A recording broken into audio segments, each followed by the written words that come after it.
was running the multi-million-dollar taxpayer-funded NASA in the 1950s.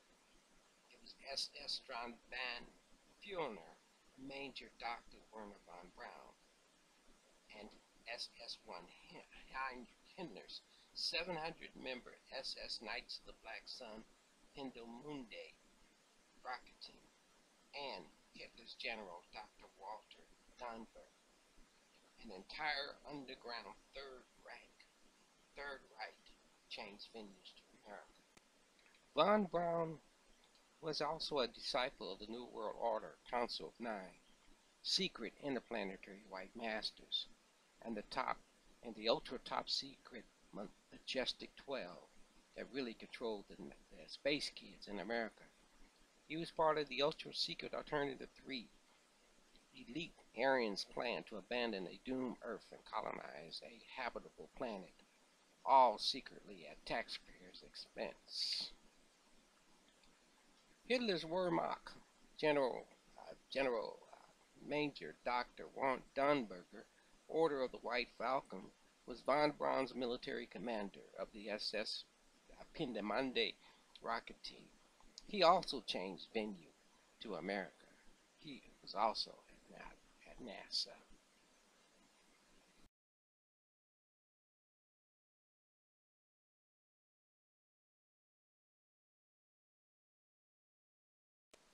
Both SS von Braun and his brother Magnus were ardent Nazis.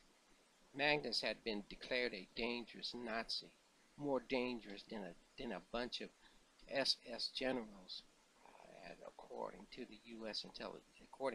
intelligence officers. He also changed venue to America. He was at NASA.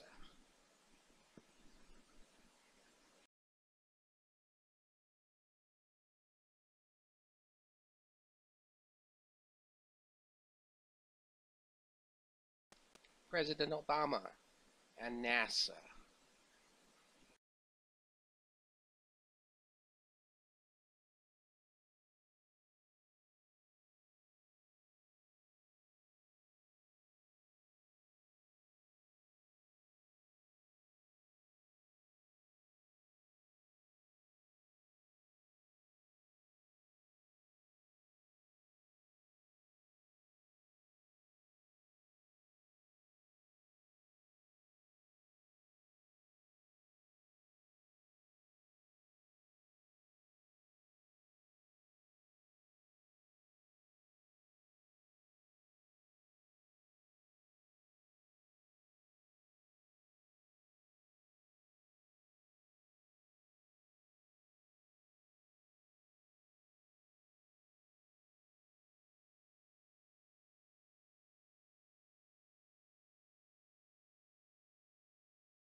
Facts and circumstances strongly suggest that Julie Swetnick was a 1980s NASA space kid.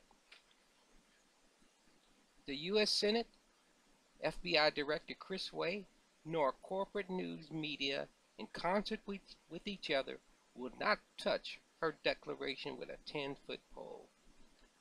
Ms. Swetnick's attorney, Michael Avenatti, submitted an additional witness statement from another female Washington, D.C. space kid that corroborates the accusations of Dr. Ford and Ms. Swetnick against Judge Kavanaugh. She says that she knew Mrs. Ford, Miss Swetnick, and Bert Kavanaugh. The new witness claims to have been to at least 20 mansion house parties where Kavanaugh and his friend Mark Judge were present, and says that Kavanaugh had a habit of getting drunk and being overly aggressive and verbally abusive toward girls. Avenatti said in the phone conversation that the person who made the new declaration does not want her identity to be made public, but states to investigators that there are at least 6 collaborating witnesses who can support her claims. Secret CIA and NASA space kid parties involve drugs, alcohol, ritual sex, and gang rape. The Kavanaugh matter briefly opened a Pandora's box of secret buried traumas, mental and physical wounds suffered by hundreds, if not thousands, of kids and MK Ultra monarch victims.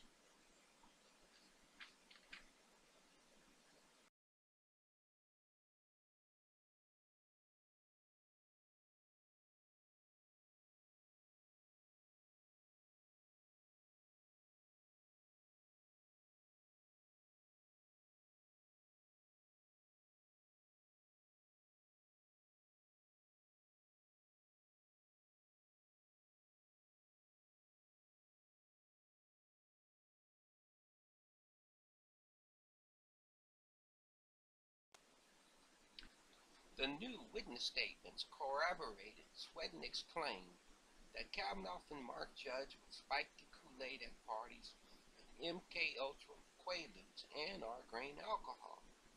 Like Swetnick, the new witnesses also claim that they were under the impression that spiking the Kool-Aid was done with the deliberate intent to make girls less likely to resist ritual sexual abuse and violence. The new witnesses said that they were not comfortable making sworn written statements exposing their identities. Instead, they would be willing to speak directly with the FBI about it. But the FBI didn't contact the witnesses.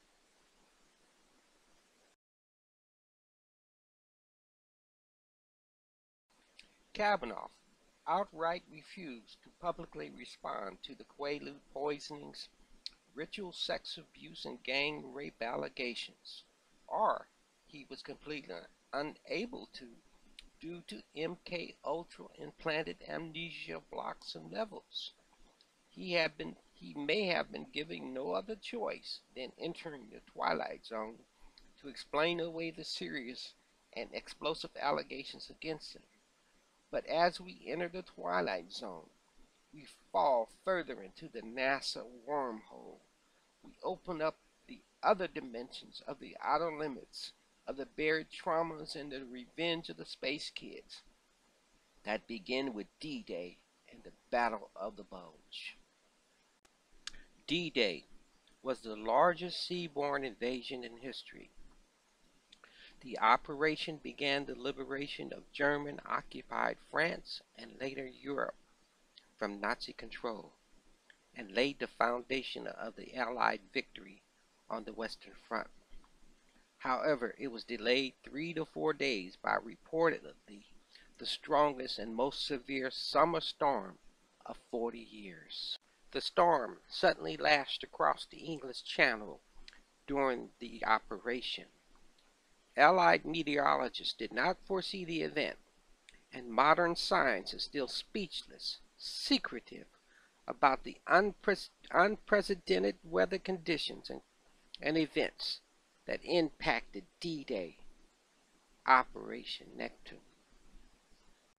Decades ago, I recall hearing a secret about the Normandy landing. Most of the Allied forces' casualties were drownings.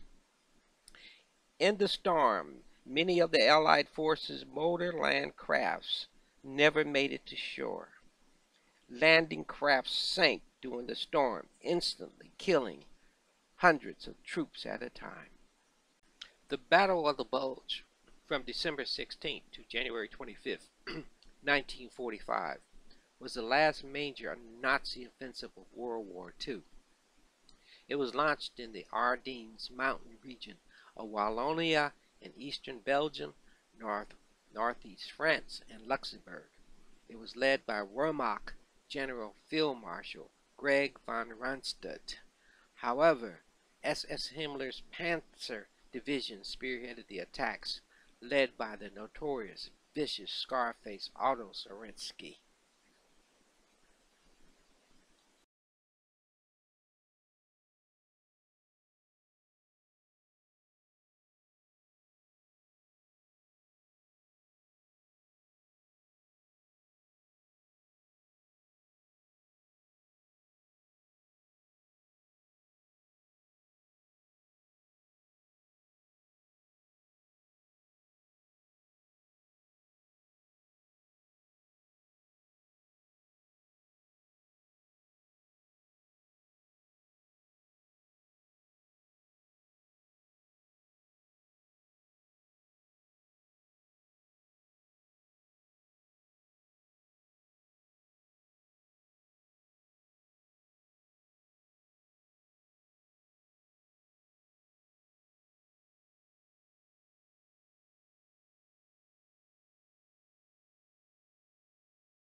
Towards the end of the war, SS Dr. Kramer took command of Warner von Braun, the Pendlebury rocket team, and the SS Super Miracle weapons of mass destruction. In April 1945, in a surprise attack, U.S. Army General George S. Patton and the Third Army overtook Dr. Kramer's headquarters in Czechoslovakia before he cleared everything out. Kramer hid the SS massive supercomputer system developed by Conrad Zuse, the ENIAC, in a cave. General Patton allegedly had everything Dr. Kramer left behind in a hurry packed in railroad boxcars.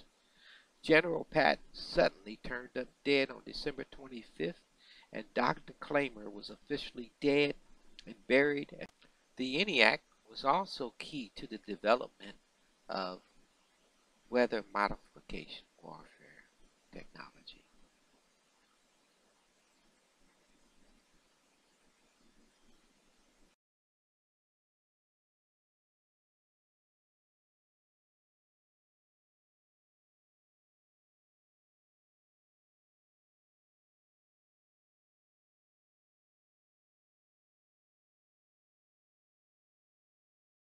The ENIAC had also been key in the development of SS weather modification warfare.